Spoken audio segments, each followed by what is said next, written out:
Lieutenant Narwal Indian নেভির এই সদস্য মাত্র 7 দিন আগে বিয়ে করেছেন। 16 এপ্রিল বিয়ের পর তিনি তার স্ত্রীকে নিয়ে হানিমুনের জন্য রওনা দিলেন কাশ্মীরের পেহেলগামের উদ্দেশ্যে। প্রাকৃতিক সৌন্দর্যের অপার লীলাভূমি আকর্ষণ করে লক্ষ লক্ষ ট্যুরিস্টকে, আর তাই দুনিয়াব্যাপী বিভিন্ন জায়গা থেকে বিভিন্ন রকম ট্যুরিস্ট ছুটে আছে এই কাশ্মীরে। কিন্তু বিপত্তি বাধে এর পরে। 22 এপ্রিল দুপুর 2:45। কাশ্মীরের পেহেলগ্রাম অঞ্চল তখন ট্যুরিস্টে ভরপুর। সময় কিছু ছদ্মবেশী মানুষ ট্যুরিস্টদের কাছে এসে তাদের পরিচয় জানতে চান। মূলত তারা ছিলেন টেরোরিস্ট। ওই দিন টেরোরিস্টের হামলায় প্রায় 26 জন নিরপরাধ ভারতীয় নাগরিক শহীদ হন। এখন প্রশ্ন হচ্ছে, হঠাৎ করে কাশ্মীর কেন এত বেশি উত্তপ্ত হয়ে উঠল, এবং এই কাশ্মীর নিয়ে ভারত এবং পাকিস্তানের মধ্যে যে দীর্ঘদিন ধরে বিবাদ চলে আসছে এর কারণ কি? এই সব কিছুই জানার চেষ্টা করব আজকের ভিডিওতে। আমি চৌধুরী আদনান, আপনারা দেখছেন।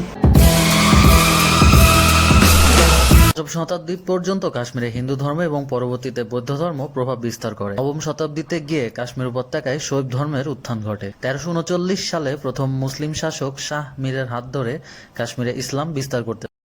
এ সময় অন্যান্য ধর্মের প্রভাব হ্রাস পেলেও তাদের অর্জনসমূহ হারিয়ে না গিয়ে বরং মুসলিম অনুশাসনের সঙ্গে মিশে কাশ্মীরি সুফিবাদের জন্ম দেয়। পরবর্তীতে 1819 সাল পর্যন্ত, অর্থাৎ প্রায় 500 বছর মুসলিমরা কাশ্মীর শাসন করে। 1819 সালে শেষাংশে রঞ্জিত সিং এর নেতৃত্বে শিখরা কাশ্মীর দখল করে। 1846 সালে কাশ্মীরের তৎকালীন রাজা ইংরেজদের সাথে যুদ্ধে হেরে গেলে রাজ্যটি ইংরেজদের হস্তগত হয়। তবে একটি চুক্তির মাধ্যমে গোলাপ সিং ব্রিটিশদের কাছ থেকে 75 লাখ রুপি এবং সামান্য বার্ষিক চাঁদার বিনিময়ে কাশ্মীর পুনরায় ক্রয় করে এবং নতুন শাসক হন। 1947 সালে কাশ্মীরের রাজা ছিলেন হরি সিং। সে সময় ব্রিটিশরা যখন এই উপমহাদেশকে ভারত এবং পাকিস্তান এই দুইটা রাষ্ট্রে ভাগ করার সিদ্ধান্ত নেন, তখন ব্রিটিশ লর্ড মাউন্টব্যাটেন কাশ্মীরের রাজা হরি সিংকে বলেন তিনি চাইলে যে কোনো একটি রাষ্ট্রে, অর্থাৎ ভারত কিংবা পাকিস্তান, এই যে কোনো দুইটি রাষ্ট্রের একটিতে যোগ দিতে পারে। তখন কাশ্মীরের রাজা হরি সিং তিনি নিজে স্বাধীন এবং স্বতন্ত্র থাকার ডিসিশন নেন। এরই ধারাবাহিকতায় তিনি ভারত কিংবা পাকিস্তান কোনো দেশে যোগ দিতে অস্বীকৃতি জানান। তবে তার একটি অসুবিধা ছিল, তিনি নিজে হিন্দু শাসক হলেও তার শাসিত যে রাজ্য অর্থাৎ কাশ্মীরের বিশাল ভূখণ্ডের বেশিরভাগ অধিবাসী ছিলেন মুসলিম। মুসলিম সংখ্যাগরিষ্ঠ হয় রাজ্যের বেশিরভাগ অধিবাসীর ইচ্ছা ছিল পাকিস্তানে যোগ দেওয়ার, কিন্তু হরি সিং চাইছিলেন সার্বভৌমত্ব টিকিয়ে রাখা সম্ভব না হলে তিনি ইন্ডিয়াতে যোগ দেবেন। পাকিস্তানের সাথে দীর্ঘ সীমানা রেখার সংযোগ থাকার কারণে এবং জাতিগত মিল এবং ভাষাগত ঐক্যের কারণে এই অঞ্চলের অধিবাসীরা পাকিস্তানের সাথে যোগ দেওয়ার মত প্রকাশ করে। এরই ধারাবাহিকতায় 1947 সালের 24 অক্টোবর আজাদ জম্মু ও কাশ্মীর সরকার গঠিত হয় এবং সর্দার ইব্রাহিম খান এই সরকারের রাষ্ট্রপতি নিযুক্ত হন।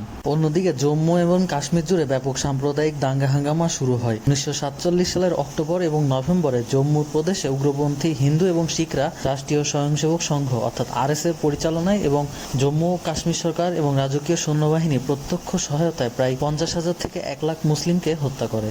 তখন সর্দার ইব্রাহিম খান জম্মু এবং কাশ্মীরের অভ্যন্তরে সাম্প্রদায়িক দাঙ্গা এবং আজাদ ও জম্মু কাশ্মীর সরকার গঠন করার জন্য পাকিস্তান সরকারকে সরাসরি হস্তক্ষেপ করতে উৎসাহিত করেন। তার ডাকে সাড়া দিয়ে পাকিস্তান সেনাবাহিনী প্রেরণ করে। পাকিস্তান সেনাবাহিনী এবং পশতুন উপজাতিদের একটি দল কাশ্মীর দখল করার জন্য সামনে অগ্রসর হতে থাকে।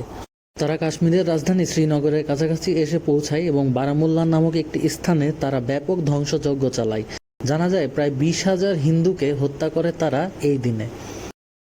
কাশ্মীরের অভ্যন্তরে এরকম বিশৃঙ্খল পরিবেশ সৃষ্টি হওয়ার কারণে রাজা হরি সিং তখন নিরুপায় হয়ে পড়েন। তিনি তখন ভারতের কাছ থেকে সাহায্য আশা করেন। ভারত তাকে সাহায্য করবে বলে জানায়, তবে এর বিনিময়ে কাশ্মীর ভারতের অন্তর্ভুক্ত হবে এই শর্ত আরোপ করে ভারত। রাজা হরি সিং এই শর্ত মেনে নিয়ে চুক্তিতে স্বাক্ষর করেন। এর ফলস্বরূপ ভারতীয় সেনাবাহিনী শ্রীনগরের দিকে যাত্রা শুরু করে। অন্যদিকে পাকিস্তান ও কাশ্মীর অভিমুখে সেনা সদস্য প্রেরণ করেন। ভারতীয় এবং পাকিস্তানি সেনা সদস্যদের মধ্যে বেশ কয়েকটি আক্রমণ এবং প্রতি আক্রমণের ঘটনা ঘটে। 1949 সালের 5ই জানুয়ারি তাদের দুই পক্ষের মধ্যে যুদ্ধবিরতি হয়।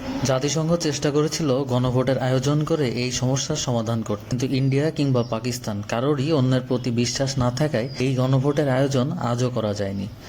1962 সালে ভারত এবং চীনের মধ্যে একটি যুদ্ধ সংঘটিত হয়। এই যুদ্ধে ভারত পরাজিত হলে আকসাই চীন বলে পরিচিত যে রাজ্যটি কাশ্মীরের, সেটি চীনের হস্তগত হয় এবং এরপর থেকে মূলত বিশাল কাশ্মীর রাজ্যের এক অংশ পাকিস্তান, এক অংশ চীন এবং মাঝখানের অংশ ভারত শাসন করে আসছে।